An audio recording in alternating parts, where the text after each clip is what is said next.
Ja sam Mate iz powerlifting kluba Rebel Warrior, školovani trener powerliftinga, državni rekordir u powerliftingu u 3 različite kategorije. Ovo je primjer moga treninga 5 tjedana prije natjecanja. Prva stvar koju napravim kad dođem u trening je da se malo razgibam. Napravim malo rotacije kukova, pregib zadnje lože, malo preklon i onda prođem malo čučnjeve i onda prođem malo tehniku sa girijama. To bude otprilike 3 serije, nekih 8 do 10 ponavljanja. Malo prođem pokret i aktiviram te mišiće koji će raditi. Evo sad girije 12 kg, potradim malo sa možda 20 pa 42 i nakon toga ide prazna šipka. Otprilike 5 do 10 ponavljanja, onda 70 kg, to je bilo 5 ponavljanja, pa 120, 5 ponavljanja, onda 140, pa 160 su bile 2 dvojke, onda ide 170 jedinica. Evo tu nisam imao ni patike koje nosim, za dizanje nosim starke, držim nadhvat, inače kad su veće težine koristim mješoviti hvat, nisam stavljao magnezij, nemam pojas. Sad, radim sve serije od zagrijavanja do nekih težina koje postanu malo veće opterećenje, radim bez ikakve opreme.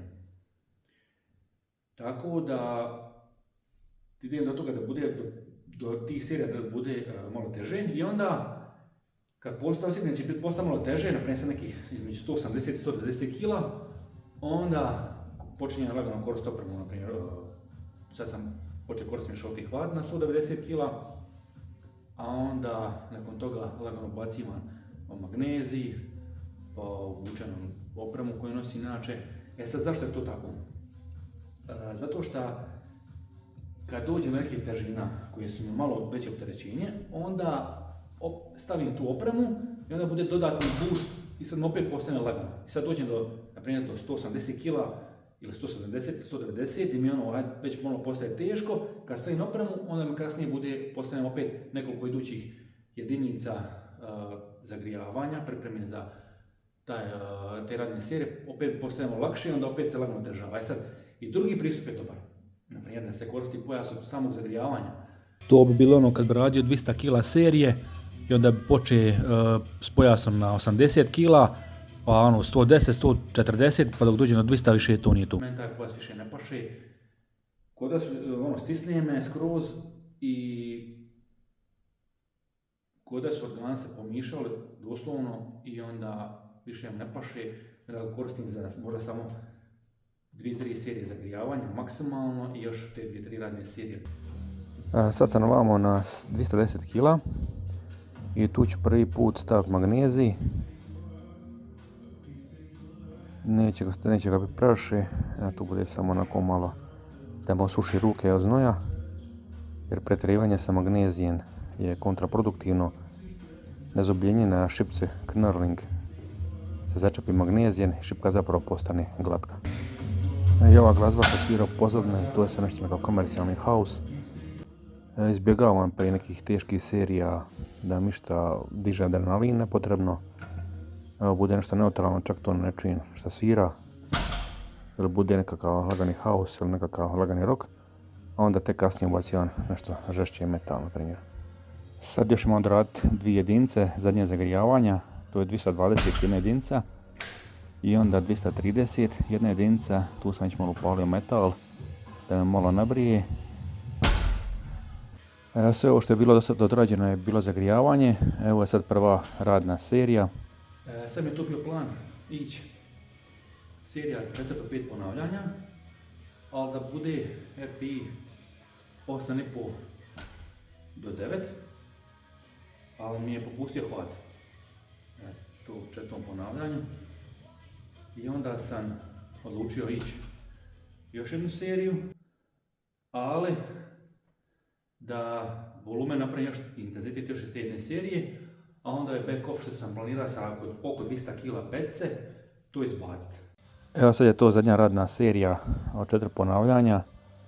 Plan inače bio kao 230 kg napraviti 4 do 5 ponavljanja i onda napraviti jednu jedinicu tešku i onda back off 200 kg dvi petice, čak ako bude se moglo koje ponavljanje pauzirano, ali eto kako sam failao u seriju, nisam napravio zadano, sad to popravljam s ovim. A ovo je sad zadnja jedinica, 245 kg jedna jedinica, RP možda nekih 8,5. Sad mi je sljedeća vježba Romanian deadlift. To mi je skroz dobra vježba za jačanje hvata, donjeg dijela leđa, zadnje lože, gluteusa. Odlična pomoćna vježba i programiran je 6 do 10 ponavljanja, s tim da radim bezlužni, tako da me prva otkažem hvat. Tu su bile dvije serije sa 135 kg, dvije serije po 6 ponavljanja. Podlaktica je tu pod teškim opterećenjem, pa je zbog nje serija RP10 ili Reps in Reserve 0.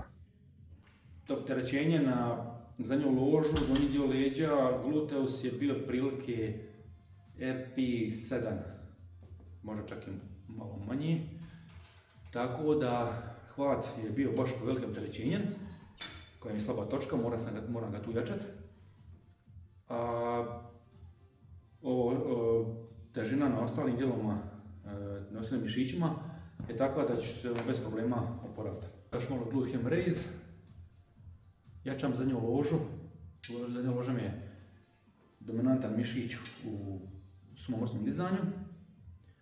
Tu su bile dvije serije po 10 ponavljanja sa utegom i nakon toga je nožna fleksija ležeća, otvaranje ležeću, stojeću, zavisi ne programiram nego odradim. Jedan prilike 10-12 ponavljanja i radim do otkaza. To je jako lagano oporavak, ne neke problema s tim.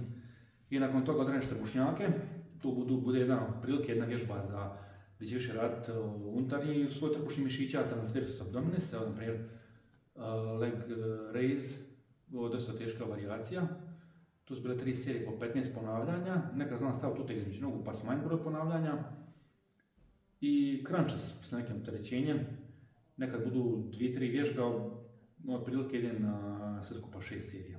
I to bio taj cijeli trening na kojem sam odradio 2 radne serije mrtvog dizanja, to je bilo na 230 kg 34, jedna teška jedinica 245 kg i onda sve ostale pomoćne vježbe koje mi pomažu da budem jači u mrtvom dizanju.